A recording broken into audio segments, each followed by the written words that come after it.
سلامونه او وخت مو بخیر. پام راړم د کندوز راډیو د دې ساعت مهمو روسي خبرونو ته. نن دوشنبه د سلواغې شپږمه نیټه ده چې د 2024 کال د جنوري د 24 نیټې سره سمون لري. روانه خبري غړي درته عبدالجلیل سات وړاندې کوم. خو په پیل کې هم د څو مهمو خبرونو سرټکی.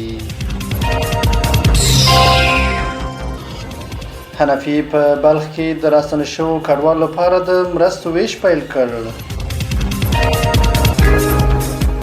د سالنګ لویه لاره د 15مې ورځې لپاره د ترافیکو پر مخ تړلې پاتې. 5500 کورنیو ته د سرپناه او خوراکي مرستو ویش پیل شو. او په امریکا کې د سختې واورې او طوفان له امله 180,000 بې برېښنا او زرګونه الوتنې لغوه شوي. اوس هم بشپړ خبرونه.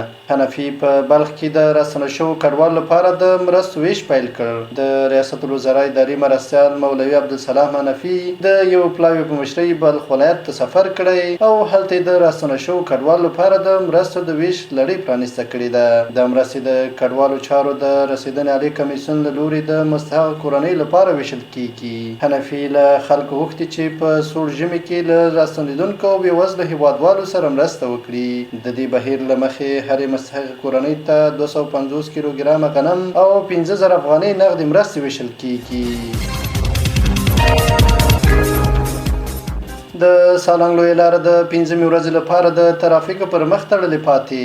د ټولګټو چارو وزارت ویان محمد اشرف حقشناس وایي د ډیرو واورو ورېدو له امله د سالنګ لویې لارې د پاکولو چارې وخت نیسي. د هغه په وینا د واورو پاکولو چارې روانې دي، خو د واورې زیات ضخامت، د طوفان دوام او د برف کوچونو رامنځته کېدل د کار بهیر ورو کړی. حقشناس له موټر چلوونکو غواړي چې د رسمي خبرتیا تر خپرېدو پورې دي د سالنګ پر لوري له تګ ډډه وکړي.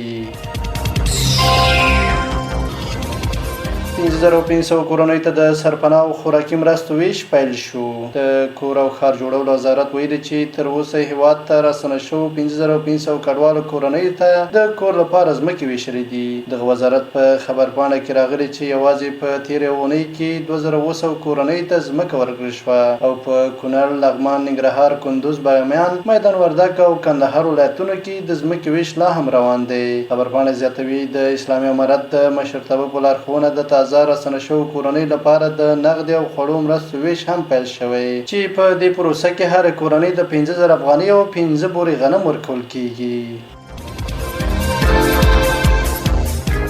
او روسي خبر ده چې په امریکا کې د سختې واورې او طوفان له امله 180,000 بې برېښنا او زرګونه الوتنې لغوه شوي. په امریکا کې د واورې او طوفان له امله پر 180,000 خلکو د برېښنا خدمتونه پرې شوي او له 4,000 زیات الوتنې د هوا د خرابوالي له امله لغوه شوي دي. د هوا حالات پیژندونکي وړاندوینه کړې چې د دوشنبې او راتلونکې اونۍ په جریان کې به د دغه هیواد لویدیځ او ختیځ کې د واورې باران او د یخنۍ سختې څپې خپرې شي چې په ځانګړې توګه د ختیځ ایالتونو د خلکو ژوند او فعالیتونه به له ستونزو سره مخ کړي. دا د دې مهال مهمو روسي خبرونه تر بیا ښه وختونه لوی الله ومل شه.